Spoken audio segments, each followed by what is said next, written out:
So my name's Robin Glassey. I'm a clean YA fantasy author. I write epic fantasy, and then I'm also working on a middle grade series. My name is Ben Hewett. I am a management analyst at NASA, so I'm not a rocket scientist, but I do work there. I write, I translate engineering speak into normal English.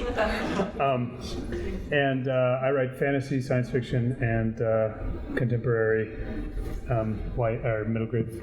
How do you follow NASA? I don't think I need this. My name is Peter Orullian. I've got an epic fantasy series ongoing from Tor. I've done a lot of work with the... That's how you follow NASA. You have a Tor deal. Oh. I'm very proud of work I've been doing with the marriage of music and fiction. I novelized, my favorite band in the world is a band by the name of Dream Theater. And they released a concept album that I wrote the novel for. And the thing that I'm working on now is a new collaboration with Brandon Sanderson. We are going to do an urban fantasy series together. So that's me. Well, now I'm really screwed because we've got NASA and working with Brandon Sanderson alone. I do not have either of those things. I, of course, am an author. I'm Melanie Nichols. I write under my initials, M.A. Nichols.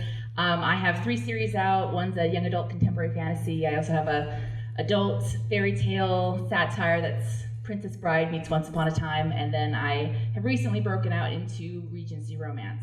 So yes, I like the kitsy bits. So there you go. Hi guys, my name is Garrett, and we have a hum. We do. The other mic, it's the other mic. It's the feedback. Oh, it's because it's just keep it over there. Yeah. And yeah. Okay, thank you guys. I don't need to follow that because I'm just the moderator, but I'm going to try anyway. My name is Garrett. I am an author. I've spent the last 15 years of my life trying to parlay my childhood in a cult into fame and fortune. It's not working yet, but I escaped when I was 17, and so maybe I should have stayed longer. I don't know. I have a shelf of books at the Utah Speculative Fiction table. They're fantasy, science fiction. One is a contemporary novelization of my weird childhood called Beyond the Cabin. And there goes that. Jeff, would you mind? This is that one. It's awesome. And I have awesome covers. Thank you very much. Okay. So thank you for being on the panel, and thank you for joining us for this constructive feedback panel. We're going to kick things off with a quick story about me, and then that's all I'm going to say about constructive feedback. I've been in 3 writers groups. The last one I was in for a day. Not because... So they were actually all awesome, but I was the least awesome of the group. I didn't have any time, and I knew that I couldn't give them the time that they needed for a writing group partner to actually give them good critiques. So with that, I'm going to ask you guys a question, panelists. What is and is not constructive feedback? Well, that's big. Maybe we need to stress is not, but I'm going to leave this Okay, over no, here. I actually have a really good example of this. So the very first time it was actually a class up at Lifelong Learning where we were supposed to exchange our work for some feedback, and so it was my very first experience of this. So this is an example of not good feedback. We had to give 10 pages and give it to all the members of the group, and we had been told by the instructor what kind of feedback we were supposed to give. And I got my 10 pages back, and across the top of my 10 pages was the sentence, "I didn't like any of this." That is not good feedback, and it really hurt. Did you want to keep writing? So at that very moment, no, I didn't. And fortunately, so there were 10 people in the group. Fortunately, another person in the group had written something different. And he wrote on the last page, "I loved this. Whether you publish it or not, I want to read the rest of this story." So that was in contrast to that very first one that I got. So that would be my feedback is you can say stuff that you can highlight problems that they have, but constructive feedback is going to leave them wanting to write more. I have kind of a different take on it.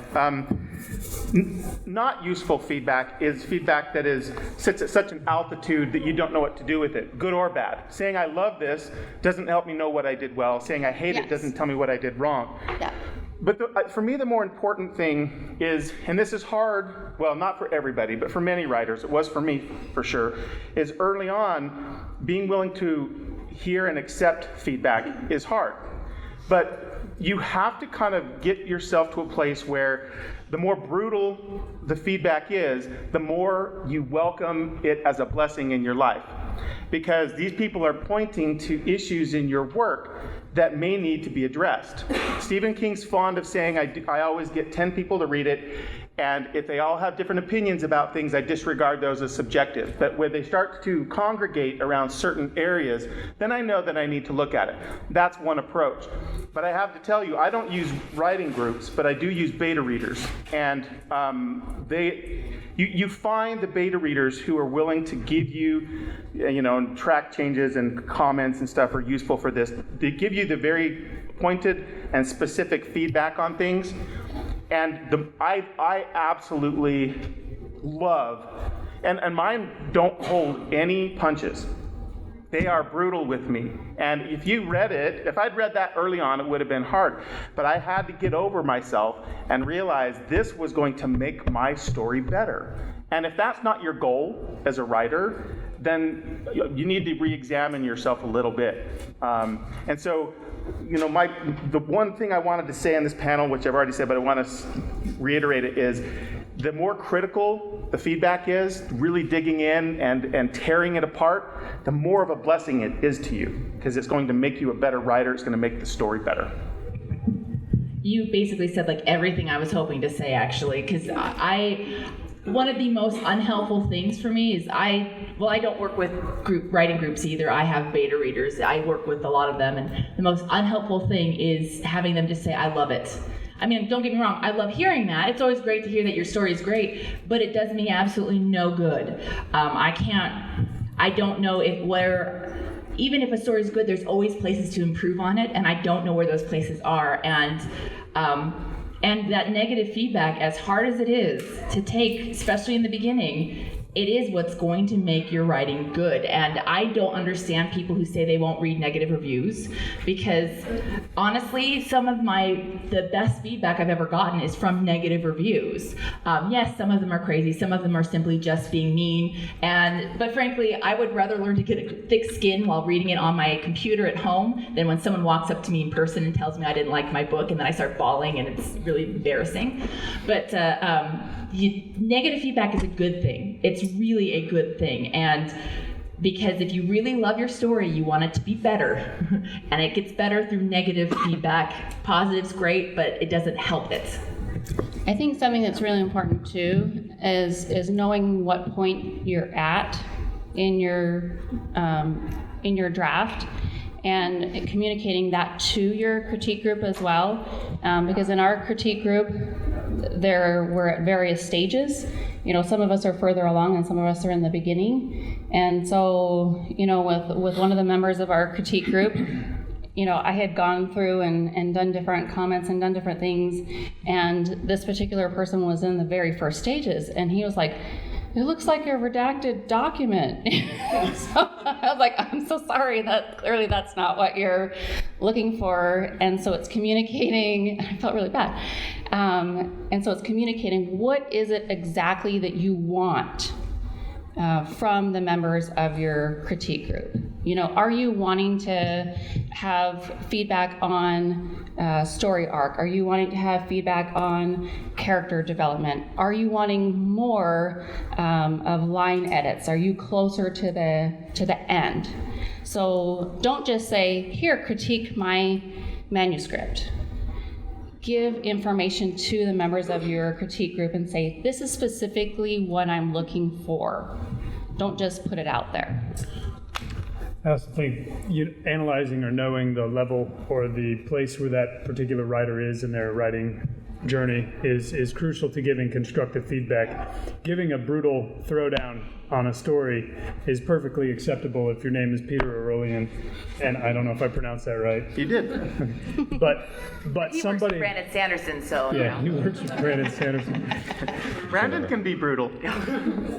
But that's my point. You don't get in a writing group with Brandon if you don't already have some chops and you don't already have capacity for receiving a high level of high criticism. Somebody in a brand new writing group or who's just starting out the process, what they need to know is you'll get better. Here are one or two things you can work on, and here's what I like. Somebody who's a little bit, there's a guy that I sent my last story to him, and he tore the first chapter up and down, and I had to put it down, and I came back to it the next day, and I said, I'm not going to necessarily apply all this, but what if? And I made notes. Okay, how could I apply this criticism? I didn't take everything, but I probably took like 80% of what he gave me. But 10 years ago, I wouldn't have been able to do that. 10 years ago, I would have been defending my work. So if you're in a writing group and they start defending, okay, they're not ready for that type or that level of criticism. And that's what works for me. A lot of writing groups will do the very smart thing of creating rules. And one of the techniques is, in order for also the reviewers to be concise, is everybody will go around and they'll get, you can decide, it'll be 2 or 5 minutes to share the feedback verbally, and everybody goes around, the writer gets to say nothing. And then at the end, the writer gets 2 to 5 minutes, not to defend, but to ask clarifying questions. And this becomes a very healthy way for writing groups to try and interrelate. If it just becomes kind of a coffee clutch, it's not going to be very productive. I agree with what you said. I think that it's a progressive thing to learn a thick skin, and some reviewers or beta readers are never going to be able to pull a punch. It's how they're going to react to the manuscript. But for me, the other really, really important point is, I think it's dangerous to be in, whether it's all beta readers or it's a writing group, for the reaction you're getting to be all from writers, because they're reading it very differently. I talked to Pat Rothfuss about this, and he doesn't ask writers to read his books. It's only readers. He just wants reader reactions.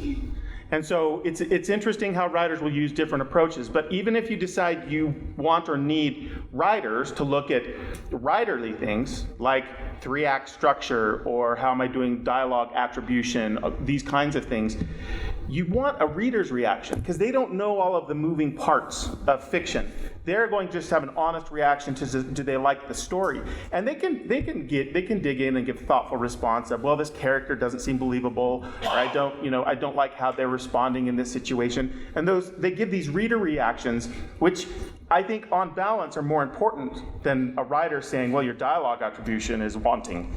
So yeah, you suddenly get into an ego issue. If you're saying, here I'm a writer and here's what I think about your work.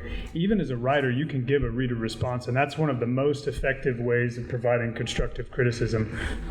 I've had people that I read for be like, wow, Ben, and I haven't given them any advice.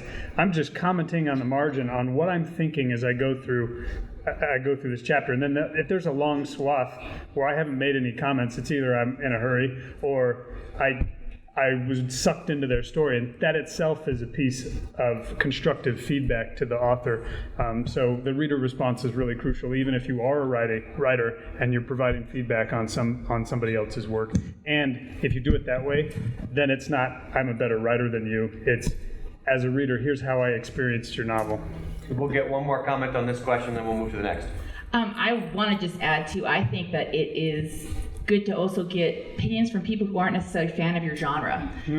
Because, one of the best feedbacks I ever got from someone was who doesn't like YA fiction or fantasy, and I handed her the book, and she's like, I don't like this. I'm like, I know, but you are a reader. She was an editor. She knew her stuff about story and things like that. And I'm like, I want someone who isn't entranced by the fantasy side of things to look at the story, the characters, and the basic principles, because as fun as fantasy is, if you strip that away and you don't have a good story, then you're left with a flat novel.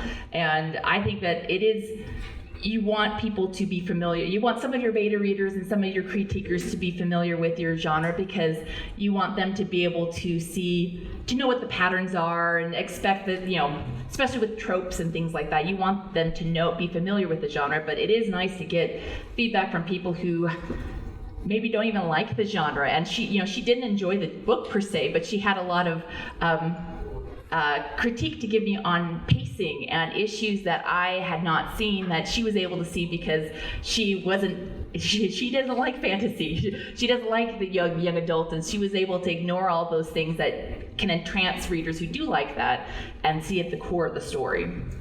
I'm actually good to go. Yeah. So to sum up, we want critique that makes us want to write more, stuff that highlights where our story is lacking, as specific as possible. So you you guys ranged from beta readers to actual critique groups. Those are obviously two different things. A question about beta readers then. What tips and tricks, do you have any tips and tricks for actually finding good beta readers, or honing your reader group down into good beta readers?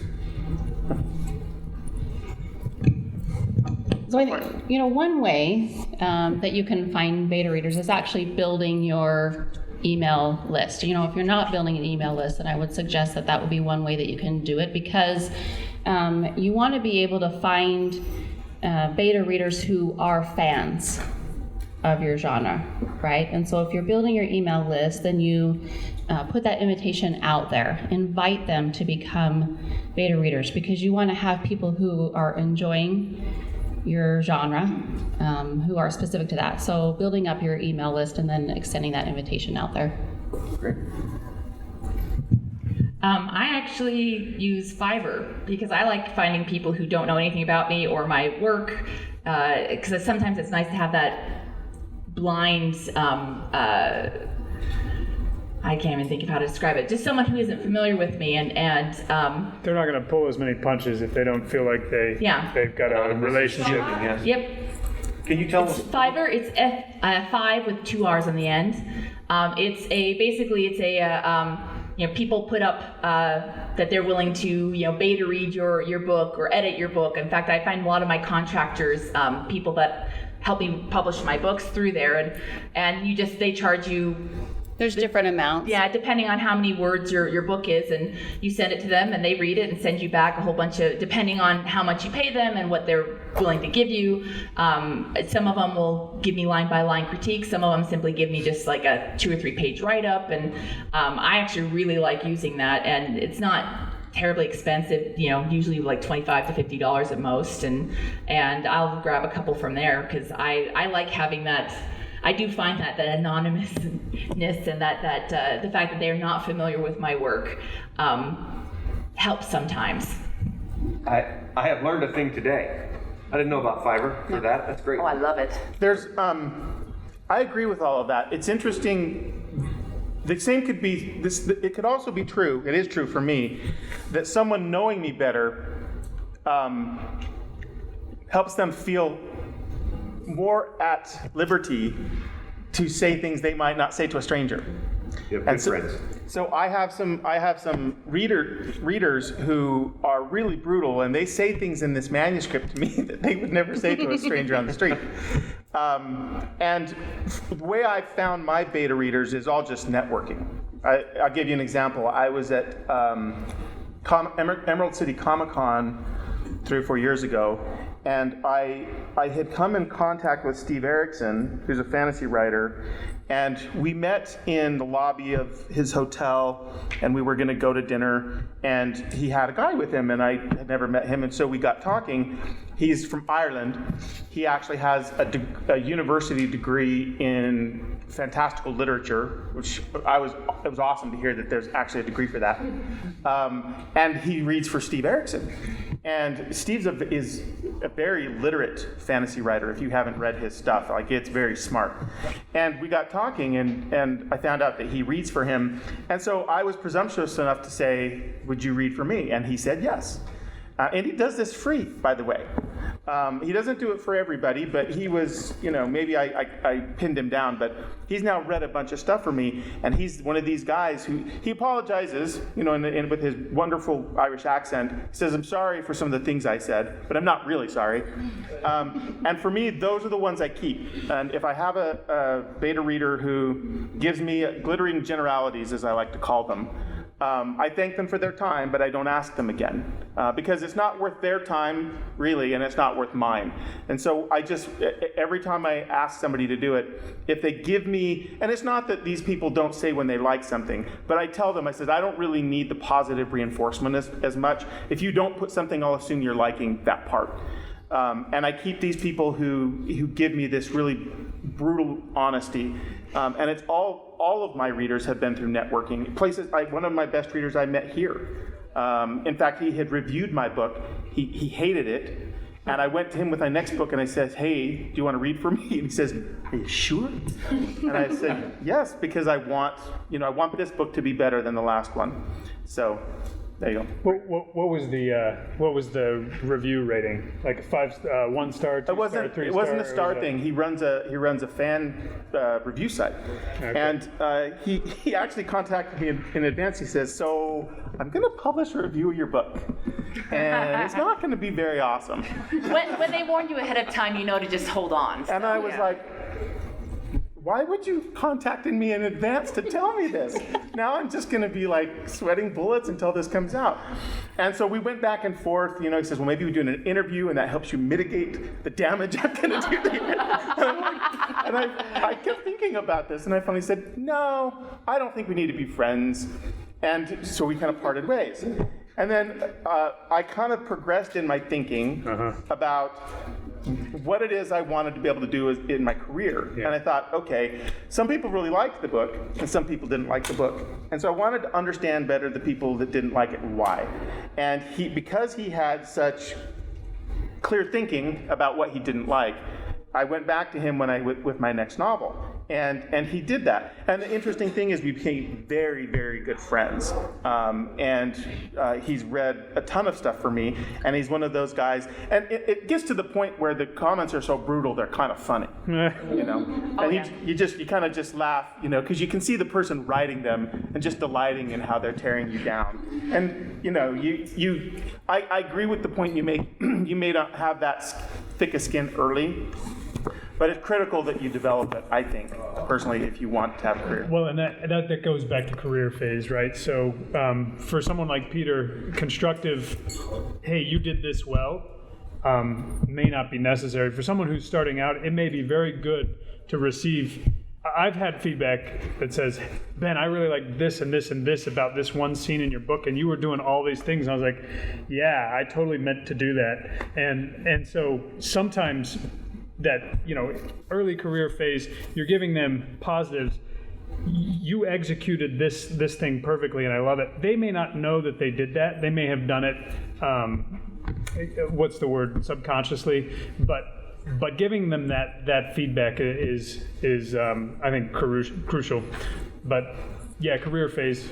One of my best readers is somebody who published a bad review of one of my things on Amazon and contacted me, and that was helpful, and he still reads for me. So a bad reviewer contacted you? Yes. Okay, we may have to get to that story later. Please, Rob. As far as like the people who they're the ones who say, I loved it, and that's all you get from them, there's still a place for those people, because even though it's not helpful in terms of letting you know, well, what do I need to change? Those are the kinds of people that you can still kind of gather and keep. It's helpful, it boosts your self-esteem, but if you can gather those people and then, give them your book that's ready to be released, like give them art copies and then say, here this is, read it, and will you please give me a review? Gets into market. Those people are still really helpful for you. So it's not for changing the manuscript before it goes, but these people are still helpful. That's a great practical tip. Reviews are life for indie authors. Yeah. Life. Anything to add, Mel, to that? I think I've said all I want. I will just say one thing though. Yeah, just variety. Variety of your people who are giving you critique is important. I mean, it's you want people who are strangers, you want people who know you, you want fans, you want people who aren't familiar. It's the more variety you get, the more opinions you're gonna get. And I mean, for example, I always laugh because people always say never have your family read it because they'll never give you anything good. My best critiquer is my mom, actually. But she is an artist and understands critique, and she's a voracious reader. She understands good literature, and honestly, she gives me the harshest critique I get of anyone because she knows she, from her perspective, knows that good feedback isn't necessarily helpful, and but that's because of her and who she is. And so you just look for variety, and don't be afraid of people not liking your book, because that not liking it can lead to something better. I think essentially one thing that I'd like to pull on is the specificity. I think whether they're giving you good feedback or whether they're giving you bad feedback, if they can be more specific and descriptive of what it is they liked or didn't like, that's much more helpful than I think Peter said, glittering generalities. So that specificity is crucial to good feedback. Right on. I will add just real quick. My kids love my book. I mean, I also do all the cooking, so maybe that's why. Yeah. But Robin, let's get your comment, and then we'll get into a really specific question about for Yeah, and I was just going to say that you can give them questions. They don't necessarily have to answer them, but you can. Yeah, the beta readers. Yeah, Right. You can provide them a list of questions of what it is that you're looking for, Fantastic. so that you can don't just say, "Here's my book, read it, tell me what you thought," but give them specific questions. Be really formal about it. I mean, Yeah. say, hey, you're a beta reader. Yeah, this is You what have I'm a job looking to do for. me. Yeah. Great. Please. So you can also, like, if you have a less experience, if you're in a realm where you don't have high-powered constructive feedback, giving them some structure is really helpful. Tell me when you were bored. Tell me when you were excited. Tell me when you were confused. And there are a couple more of those that you can. And even if they can't, if all they do is write confused next to the paragraph, as a writer, you have the chops to go back and say, hey, they flagged this. What's wrong? Oh, duh. I've got this information in my head that I didn't put in the novel. Can I add one more Please, thing? yeah. I've done this before where to conflate a couple of the comments around diversity and being formal. If you want to be, if you're fielding a set of readers, I won't talk as much about critique group because I don't find that quite as useful, and I don't have as much experience there. But you can kind of, understanding who the reader is, then your outreach to them can be specific. So as an example with diversity, I think you do want to be sure you cross gender lines, right? And in that regard, if you have or believe you may have an issue with writing the opposite sex or how they would react in certain situations, it may be that the thing you're asking them to key in on is that. You may not, hey, I don't need you to tell me how to write a man. I'm a man. Why don't you tell me how I'm doing with female reactions, female emotions, those kinds of things. Same could be true, like I had a reader for one of my books who actually did work for NASA, he worked on the Mars program. And I had some quantum mechanics things in the novel. And so I said, like, I know you know lots of stuff about writing, but I have that covered. I need you to really be sure you give me feedback on these elements. Not that I need to be perfect about science, because it isn't it's a science fiction novel. So you can be prescriptive. Some readers, you can just give them the book, and you say, just give me your reactions, and you know that they're going to go line by line, and you're going to get that stuff. But that's knowing the reader well enough to be able to sort of editorialize what you need from them. And I do still do that depending on the reader. And the same in the diversity thing, the same can be true with people of color, people of different socioeconomic backgrounds. All of these things play into the kinds of feedback they might give. And that list could be innumerable. So, at some point you have to be sane about trying to cover every possible reaction. But look at your story, and that will inform probably for you the kinds of readers you need. That's great. Did I see a hand in the back? Please. So when your beta readers diagnose an issue in your book, how do you distinguish between the symptom that they see on the surface and the underlying problem? If they're pointing out something that you change and they still don't like it, how do you distinguish between those, what they see on the surface, and maybe the problem is something that you set up back in chapter 3 and they're complaining about chapter 7? How do you distinguish between the problem, the surface level problem that a beta reader diagnoses, and maybe a bigger, deeper issue? Yeah, the symptom and the Symptom and the cause. That's a great question. You guys want to take that? I think one of the things you have to look for is, first of all, you want to make sure that you're not just sending it out to one beta reader, right? And so if you have multiple beta readers and multiple people are commenting on the same thing, then that kind of helps you be aware, I've got a problem in this same area, and that's going to draw your attention, because sometimes what they're saying is what's wrong isn't necessarily what's wrong. They're just having a general feeling. They may be misdiagnosing it. Does that make sense? Right. And so if you have multiple people who are saying, I'm having a problem with this, then that's going to draw your attention to it. And you have to look closer at it and really be able to see, is what they're telling me really the problem or not? And it might not be what they're saying, but if multiple people are drawing your attention to it, you've got to take a closer look. One of my friends always quotes Neil Gaiman in respect to this. You know, if they're telling you something is wrong, then they're probably right. If they're telling you how to fix it, they're probably wrong.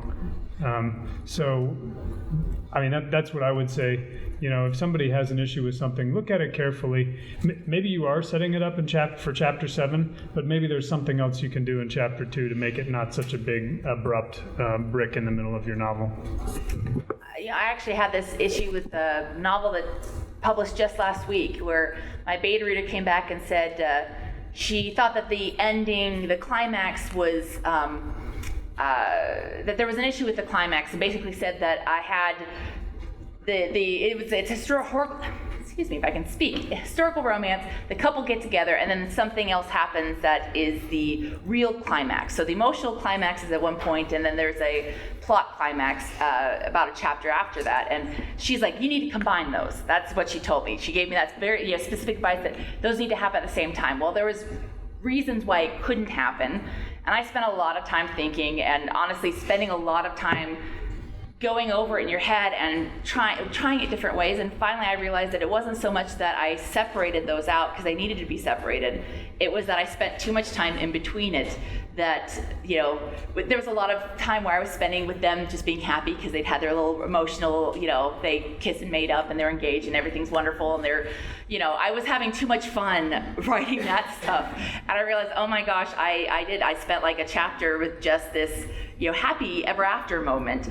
And so I cut basically all of that out. I had, you know, they get engaged, they have their happy moment, give just enough to give them, the reader, some emotional fulfillment, and then I cut right to and then cut right to the next thing, and it's transitioned it a little bit better. And yeah, and I would say it's like when they start, I find that a lot of beta readers want to try and help you to fix it. So they'll say, well, you know, this, they kind of hint at what the issue is, and then they try to tell you how to fix it. And so, yeah, generally they're not right with how to fix it, but the reason why they think it needs to be fixed often can be, especially if you're hearing it from multiple people. Very nice. So to sum that up, hypothetically, if somebody were to happen to maybe read one of your books, and they're not a science fiction reader, and they send you a 2,000-word email saying how to fix your book, it's okay to delete it, my friends. Not that that's ever happened to me ever. I want to ask one final question of you panelists, because I think that there are members of the audience who are in all stages of writing. Do you have any tip, like one or two very specific tips for overcoming that fear of judgment, so that you will finish your work and you will send it around to be judged? Any tips for our friends here? I've got one, and this was one of the most important things in my developing thickness of skin. And it's this, that you as writers are in the business of developing your craft and becoming better at how to take the story that's in your head and get it on paper. The paper is just a manuscript, right? It's not the story. The story in your head is beautiful, probably more fully realized. You understand the characters. Perfect. You have those things in your head.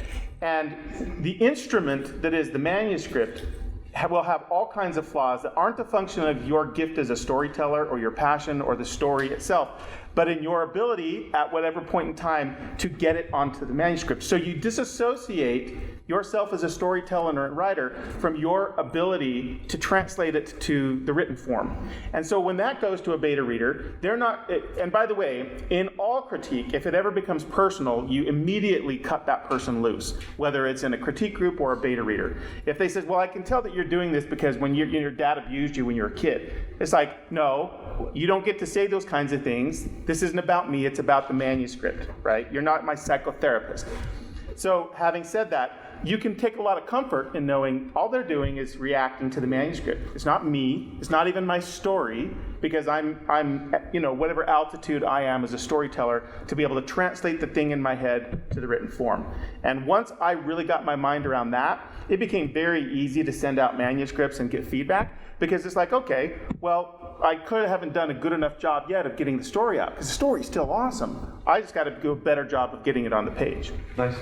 What else? I'd say be patient too. As you grow as a writer, and as you I don't know. This is for me. As I grew as a writer, I became more and more capable of accepting critical advice. And what happened is my desire to be a commercial success, my desire to write a story that people would want to read, began to overcome my desire to be right and always write something awesome and have people say nice things about me. And so just be patient, because the more you keep writing, keep asking for feedback, and internalize what Peter said about how does my ability to translate what's in my head to a communication medium that people can understand and interpret accurately and enjoy.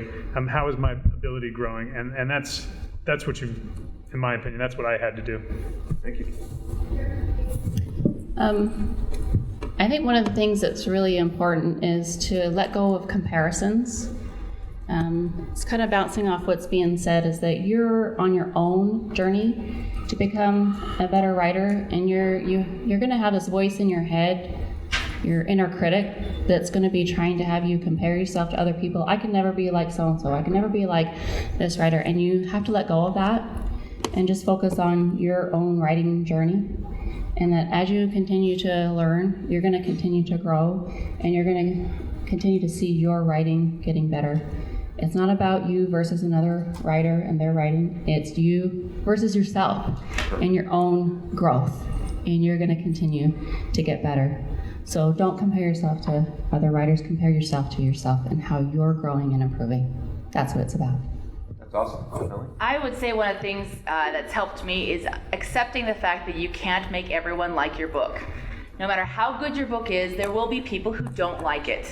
And that's okay, because everyone's different, and there's not a single book out there that is universally beloved by everyone, and there just isn't, and you need to accept that, and that's okay, and frankly too, I would say that there's nothing wrong with having your moment.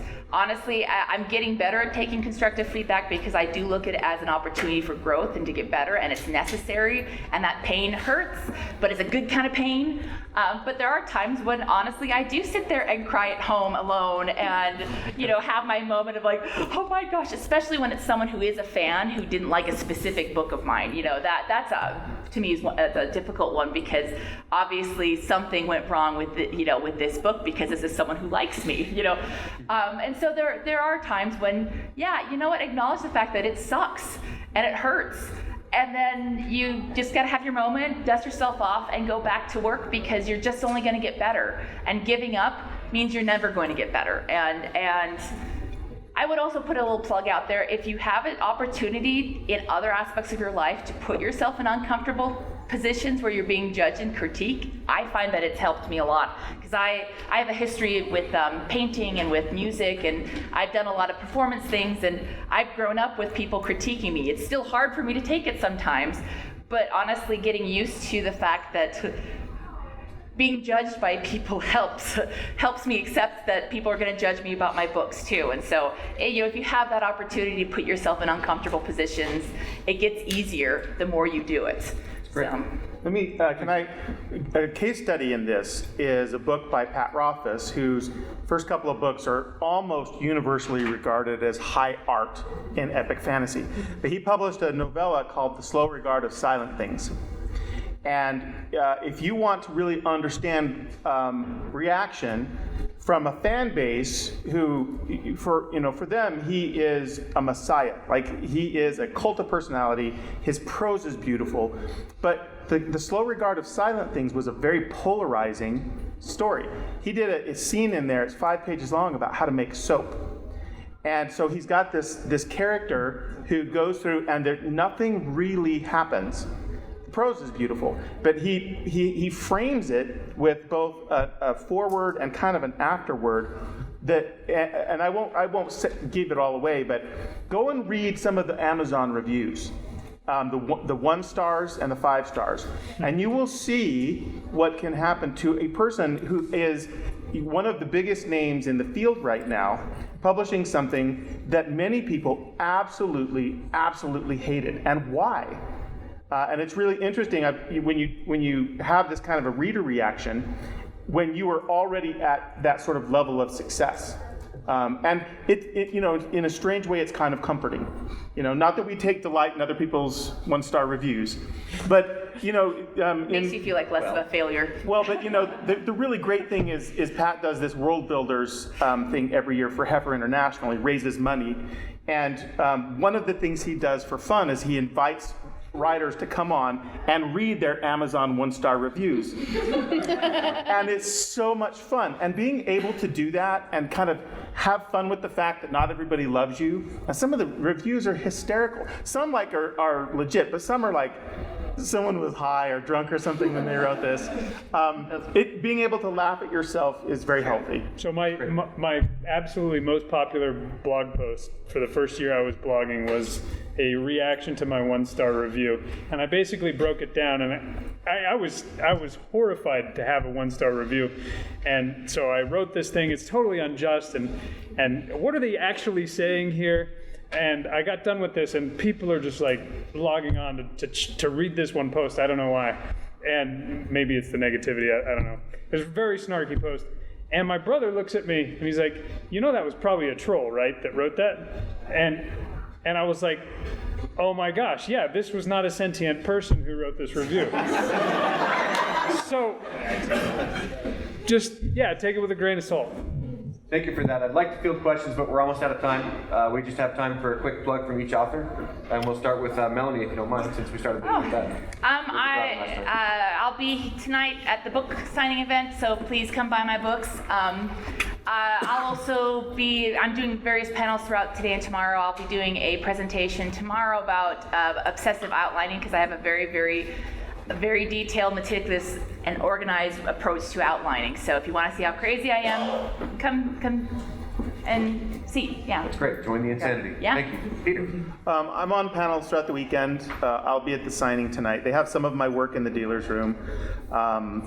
And I would say watch for the new thing that Brandon and I are doing. I'm really excited about it. Grace. So I'll be at the signing tonight also, and my favorite panel is going to be, no offense, we're talking surgery in space tomorrow at 10 a.m. So surgery in surgery in 0G. Fantastic. So if that interests you, it's not as simple as it sounds, and it's going to be a lot of fun, I hope. And if not, I'll run for cover. But bkhewett.com is where you can find me. Awesome. Some of my books are in the dealer's room, and I also have an ad in the booklet. I'm teaching an online course about how to self-edit in a structured way, so you can find me on robinglassey.com. So that's it. Remember that Rocky Balboa was right. It is about how hard you can get hit and keep moving forward. That's how winning is done. Thank you guys for coming. Appreciate it.